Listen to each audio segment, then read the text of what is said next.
Queremos compartir con ustedes un reporte nuevito salido del Banco Central del Paraguay acerca de la estabilidad financiera. El reporte de estabilidad financiera que mide prácticamente cómo estuvo el sistema financiero compuesto tanto por bancos, financieras y cooperativas, cómo estuvieron en medio de esta pandemia prácticamente hasta el tercer trimestre del año, los últimos datos que tenemos.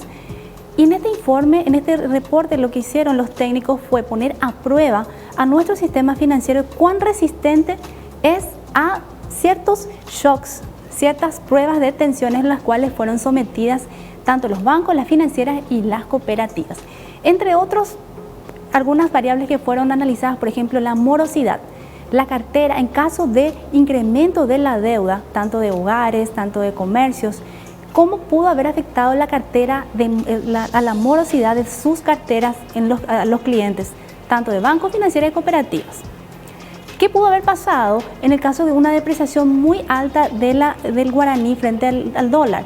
Fueron algunas de las variables que fueron consideradas en este informe de estabilidad financiera que presentó el Banco Central del Paraguay.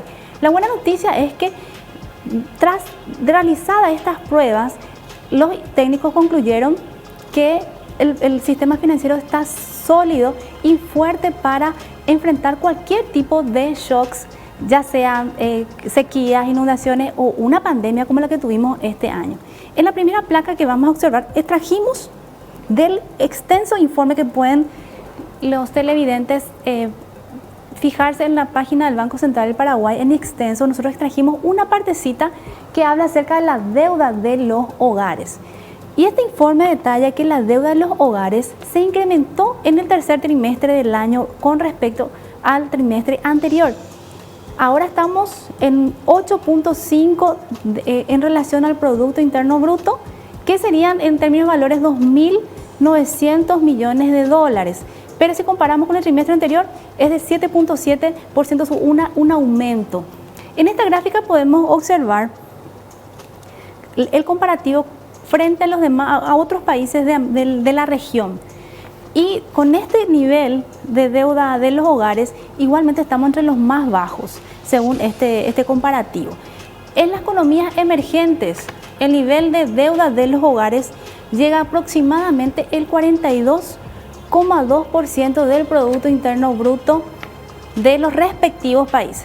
Es decir, de Chile estaría alrededor del 50% del Producto Interno Bruto de la deuda de los hogares. ¿Qué incluye la deuda de los hogares?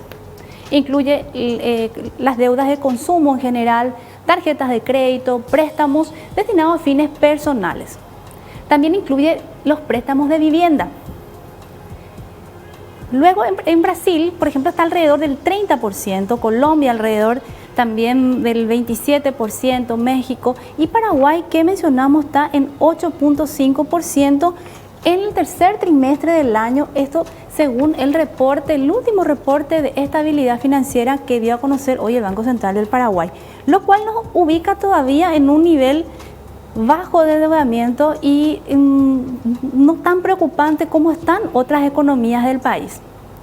En la siguiente placa vamos a observar cómo está la morosidad. Esto fue un tema que llegó a preocupar en su momento, pero hay que mencionar que el ente regulador, el Banco Central del Paraguay, previó algunas medidas para evitar que las deudas se disparen, algunas medidas que ayudaron en este contexto de crisis económica que pasaron muchos consumidores, muchos clientes de bancos, de financieras que dejaron de trabajar. Y una de estas medidas que muchos conocemos y muchos también fueron favorecidos es el congelamiento de las cuotas. Algunos bancos han congelado por 3 o 4 meses las cuotas para evitar que suba mucho la morosidad. Y como resultado tenemos que la morosidad se ha estabilizado prácticamente, no tuvo un repunte importante en la morosidad, incluso se ha reducido.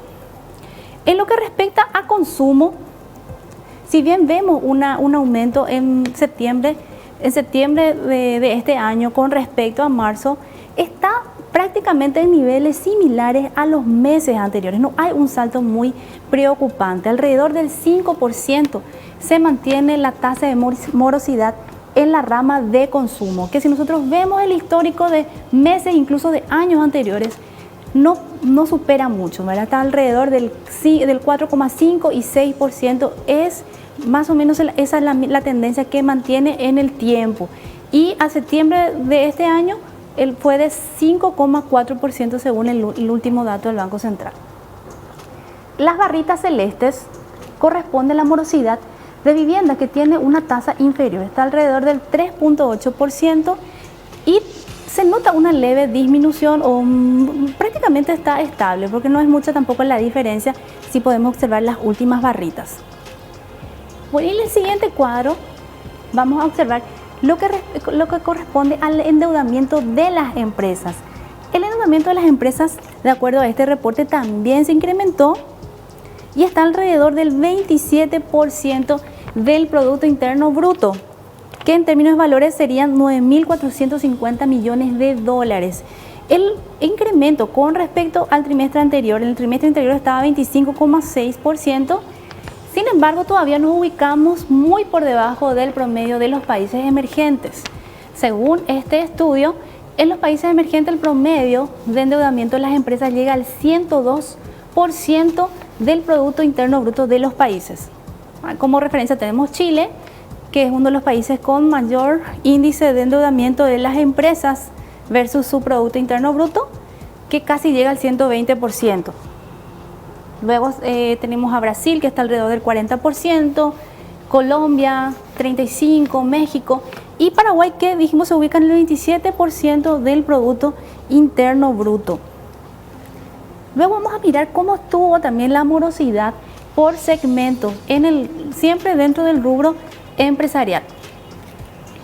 Y también vemos que no hay mucha diferencia con respecto al periodo 2019, considerando que estamos en un año atípico, un año de crisis, un año de deterioro, de muchas empresas han reducido sus ventas, pero como en estos indicadores podemos ver que de alguna forma dieron resultado las medidas que se tomaron a tiempo, como las refinanciaciones, las renegociaciones de cartera, que se dio esa oportunidad desde los bancos y financieras para poder mantener el nivel de endeudamiento de las empresas y no bajen su calidad de cliente sobre todo. Según este detalle podemos ver las barritas azules son del año 2019 y la barrita verde corresponde al presente año. Y el que vemos un poco más afectado es el de comercio al por menor, donde vemos que la rayita verde está por encima de la rayita azul, que quiere decir que aumentó un poco la morosidad este año del grupo de comercio al por menor. Ahora de la rama comercio por mayor, vemos incluso que hay una reducción de la morosidad con respecto al año pasado. Esto, como vemos en el índice, sería alrededor del 3,8% la morosidad. Todos están por debajo del 4% del índice de morosidad. Y así vemos las otras ramas, la rama industrial también, que subió un poquito la morosidad este año, también en 20 reparaciones de vehículos. Pero las otras ramas como servicio, agricultura, ganadería, construcción y agrobusiness vemos una reducción de la morosidad frente al año pasado, lo cual entonces nos indica que las medidas que se tomaron desde el regulador ayudaron a mitigar los riesgos de morosidad. Y esto se ha notado justamente en el informe de estabilidad financiera, donde se han puesto a prueba el sistema financiero y realmente resultó que nuestro sistema financiero está sólido, fortalecido y resistente a cualquier crisis, incluso la que tuvimos este año, que fue muy fuerte, y otras crisis más que pueden venir.